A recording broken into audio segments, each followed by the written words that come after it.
Okay, welcome back. We are going to continue on with the Green Book, where we left off last week on Friday.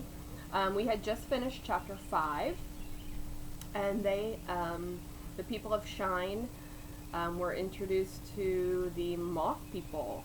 And the Moth People, they found out, were friendly and actually imitated a lot of the games they played, and the Moth People were playing hopscotch and kind of dancing around with the children.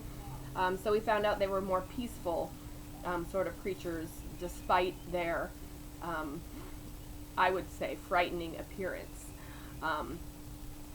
So today we're going to read chapter 6. We are getting really close to the end of the book. There's only 7 chapters. So grab your book. We're going to start on page 59, and we are going to read all of chapter 6. Okay, here we go. After the lovely romp that evening, we expected them to come the next morning, but they didn't. And they weren't flying around above us as they had been every day since they hatched out. So in the afternoon, we went to look for them. They were all gathered in Boulder Valley. Boulder Valley all smooth and stoneless now. Why would it be stoneless? All of the boulders that they saw in the beginning were actually eggs that the Moth People were hatching from. So now it's not so much of Boulder Valley as it's just a flat, smooth valley. They were settled on the round slopes of the valley, row upon row of them, all round and curving valley sides, wings folded above their heads, and all facing the circular, flat valley floor, looking towards the view of the lake and the distant mountain. And on the valley floor, a small group of them were slowly moving and opening and closing their wings. Anybody would have known how special it was. It felt very hushed and intense. And though we could not hear the performers, we could tell that the rest of the moths were listening in that way that made words huge and grand, as the people of Shine had listened to Father reading from the Grimm storybook. The whole lot of us gathered now, standing on the valley rim, outside the assembly of Moth People, watching and staring, drawn into the circle by the feeling, but shut out hopelessly from understanding.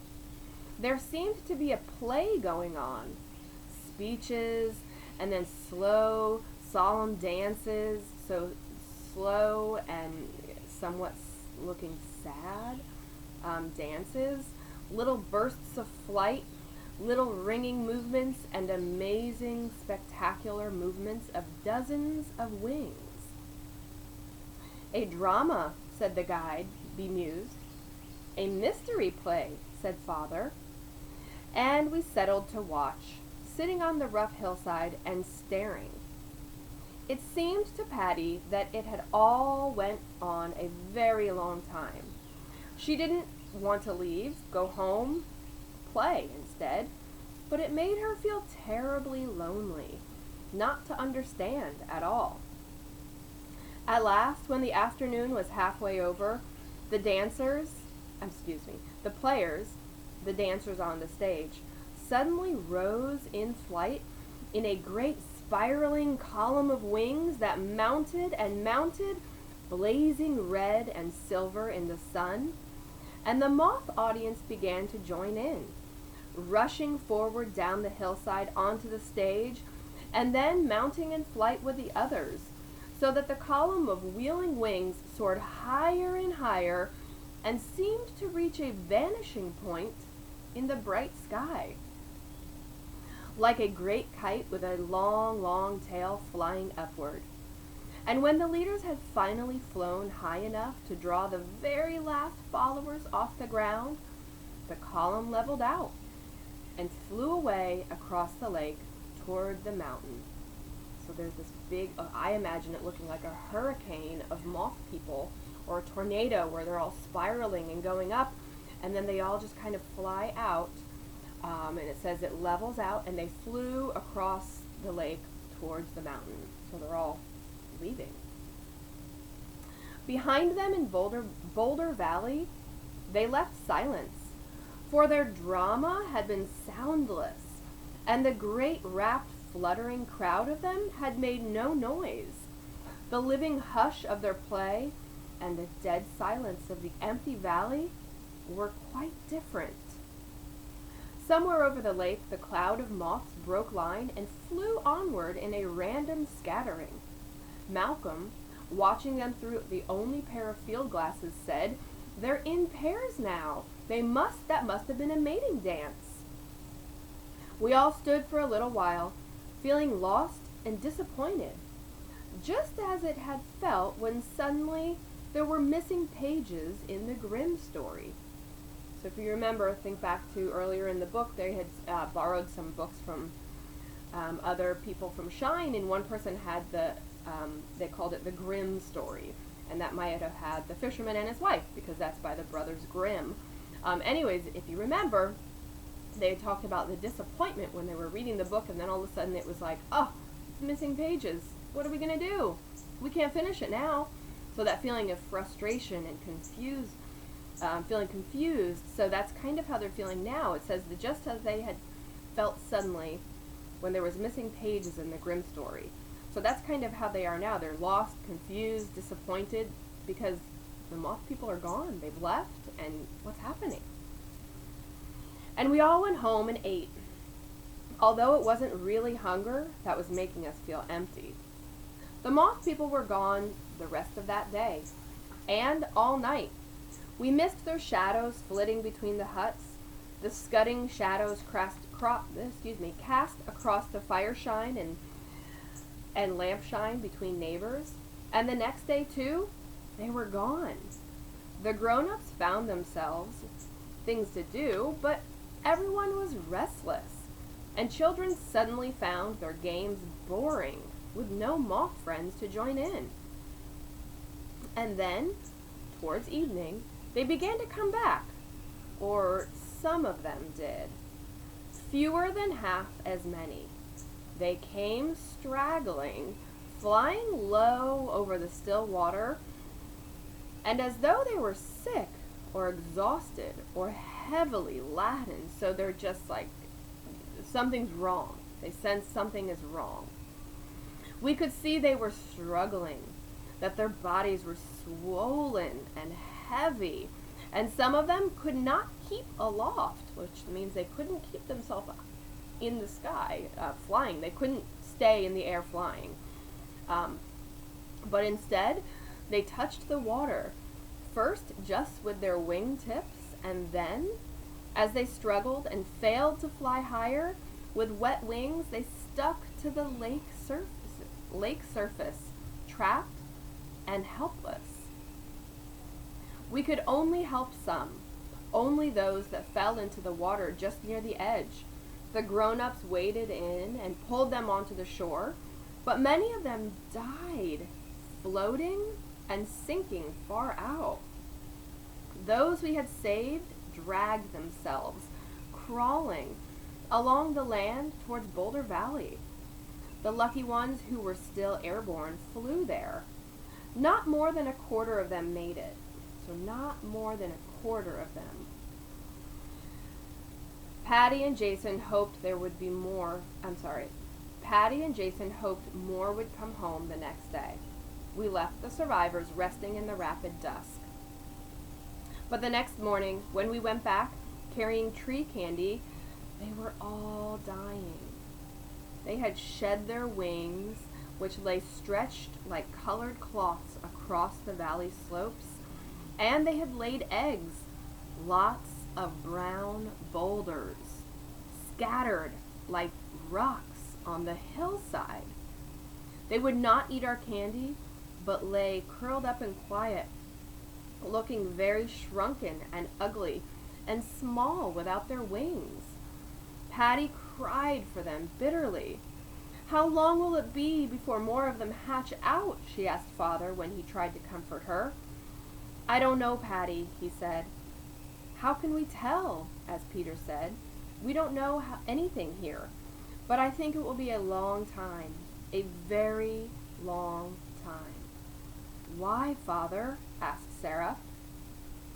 Because the bodies and the shed wings from the last generation of them had rotted away to nothing when we got here, and only the boulders were left. And I'm almost sure the boulders were much bigger before they hatched than the new ones are. I think they must have had quite a lot of growing to do I think they must have quite a lot of growing to do while they are boulders. And I don't suppose boulders grow fast. It might be years before they come again, and I'm afraid we shan't be here to see it. So they're feeling pretty devastated right now. They're seeing that the moth people have laid eggs, which are brown boulders. If you remember, Boulder Valley originally had large gray boulders, so they do know that these small eggs that were laid have to really grow, but they're wondering, how long does it take? Does it take 6 months? Does it take 6 years? They just have no idea. So, I'm going to go back to the last sentence I just read. It might be years before they come again, and I'm afraid we shan't be here to see them. So he's saying, I'm afraid when they do hatch, we won't be here. You mean because the wheat has gone wrong? Said Sarah. Yes, because of that, he said very sadly. It still looked lovely, though. While the moth people had taken Patty's mind right off of it, the ripening had burnished the bronzed wheat to gold, and then to crusty brownness like baked bread. The day came for cutting it, using a whirring thing with knife blades on it, and Father and Malcolm had made. Then everyone had to help, putting on gloves to keep from cutting their hands and walking along the fallen swaths of wheat, picking it up and piling it in witches' hats to dry. So it's not an actual witch's hat, but that's just what they call the piles. They pile up the wheat in that sort of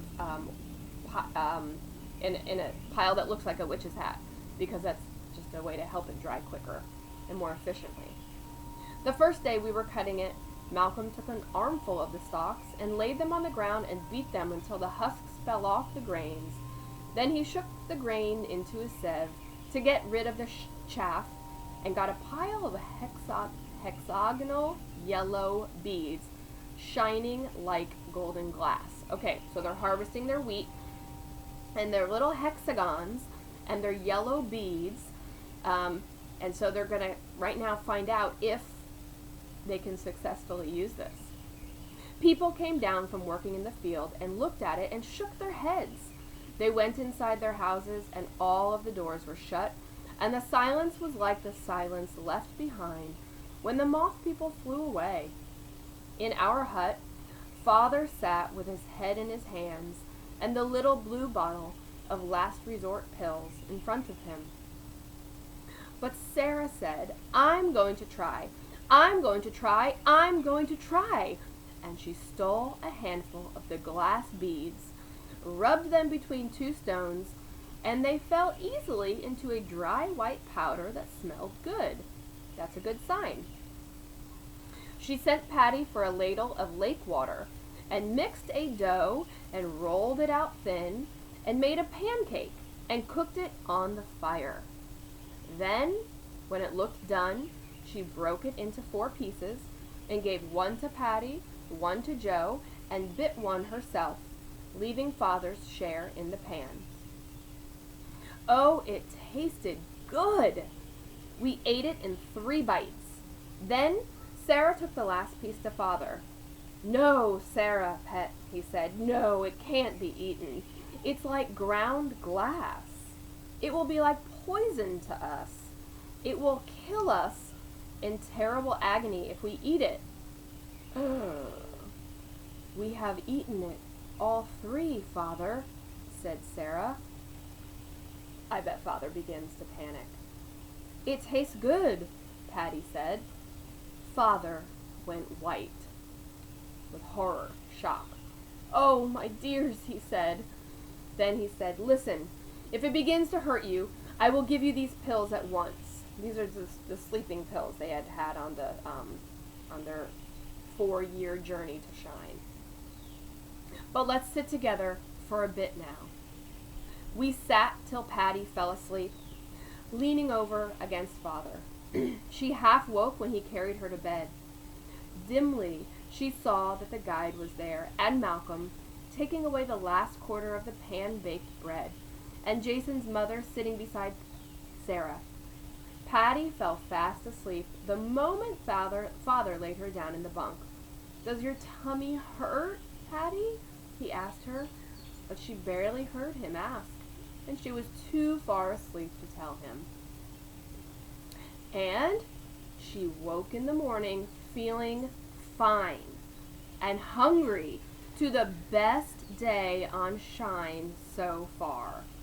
For Sarah was well, and Joe was well, and all the grown-ups were laughing and teasing poor Malcolm. "Well," he was saying, "it looks granular under the microscope, that's all I can say." But every family was rubbing grains between stones and making pan bread for breakfast.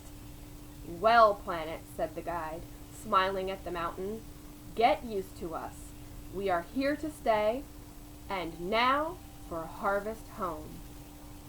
So, what a discovery. That's a huge discovery. So Father puts them to bed thinking, "Oh my gosh, my children might not live through the night. They ate this glass wheat. It's going to hurt their bellies so badly." And then they wake up the next morning feeling wonderful and hungry. And they discover that the wheat is a successful crop, which means they will be able to live and sustain life on Shine. So, what a big moment. Okay, guys, we're going to stop there. And that means tomorrow we're going to read our last chapter of the Green Book. So I hope you enjoyed it for today. I'll see you tomorrow.